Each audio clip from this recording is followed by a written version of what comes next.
Hi everybody, this is one of my formerly feral cats, Lulu, and this is a little stuffy. I haven't decided what her name is, but anyway, we're going to talk a little bit about the TTouch tools, because I think it's really important that you know like what the pressure is that you can use them and what some of the potential is when you're using them. Okay, you really want to feel the tools as an extension of your hand. So you want to have the same feeling that you do when you do the TTouches with your hand. And so you don't want to be pressing really hard. You want to have a very light pressure. Like, okay, let's see what we can do here a second. Okay, so I'm going to do a few TTouches on my arm. I know it looks kind of bizarre, but you'll be able to see about how much pressure I'm using by how little indentation there is on my arm. You can see I'm using a very light pressure because I'm really just pressing hard enough in order to move the skin around in a circle. I'm not sliding my finger over. I'm actually moving the skin around a little bit. And although obviously there's fur in between the tool and the skin, you're still having the same intention and sort of feeling. So it's a little different when you do it with an animal, but you can see with the brush, this is about the same kind of pressure that I would have.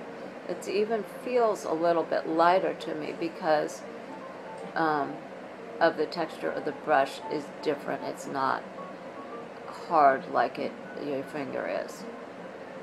So it's interesting. I'm feeling right now more what it feels like. So that's another reason why it's really nice to start with a tool like a paintbrush, because it gives sort of a lighter version of the feeling of TTouch. I'm doing the regular circle and a quarter, but as you can see, I'm doing very small circles. You can also use the tip of the brush, but that's a more intense feeling. I usually like to use the brush on an angle like that. You can also even use like the handle part of the brush. Some cats like that, or some cats like even to have this other end of the brush.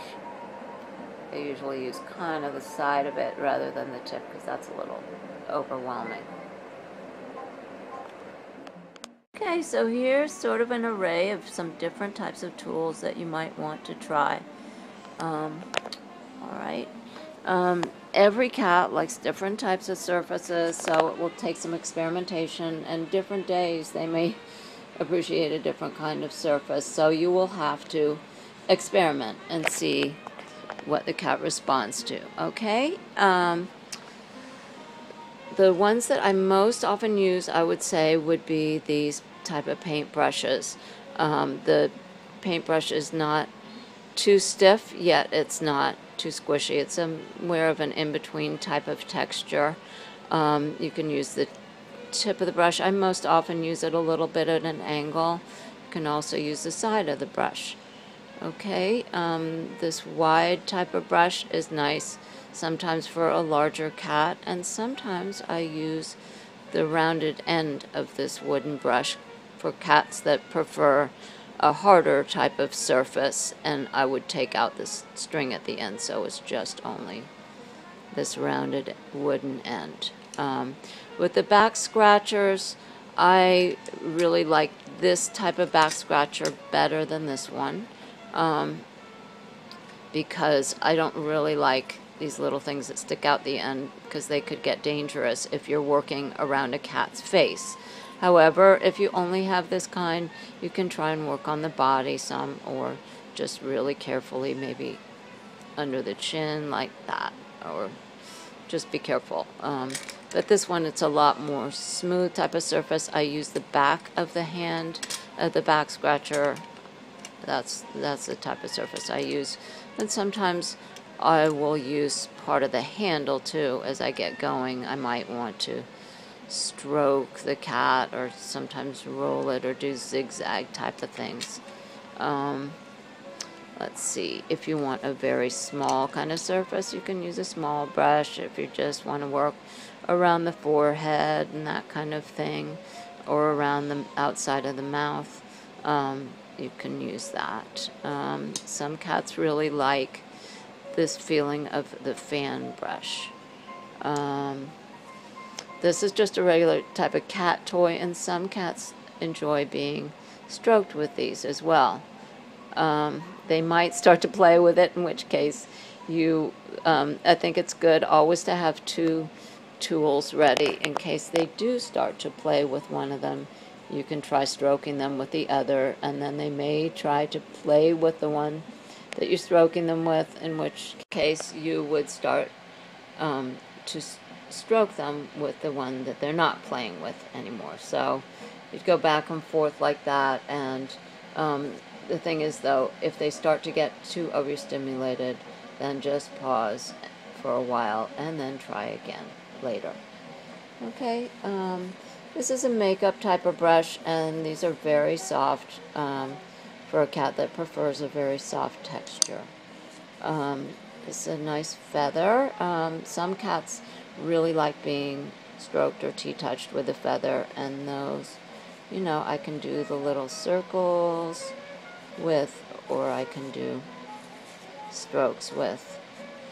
I wouldn't let the cat just keep this, because I wouldn't want them to bite and chew on it too much, because I mean, who knows what these are colored with. They say they're non-toxic, but I think it's still better to err on the side of caution.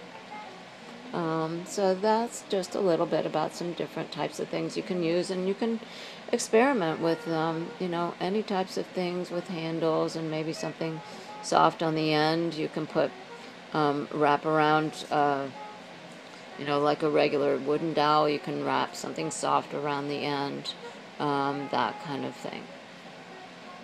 So let's say you were going to use a paintbrush.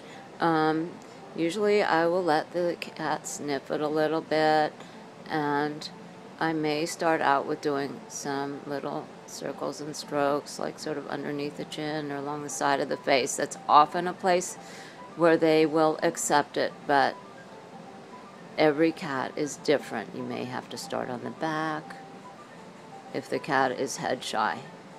And sometimes they are. Quite often feral cats are. So here I am. I'm just doing some nice little circles. Or you can do around the head. A lot of times a place that is very acceptable for a cat and relaxing is right on the forehead. Oh, here comes my other cat, Natalia. She's coming to check it out. Now, my cats are so used to being touched with my hands now that they more generally will use the tools as a toy if they are, you know, if I approach them with it. So that's why I'm not demonstrating on them right now. Lulu, I used a feather with.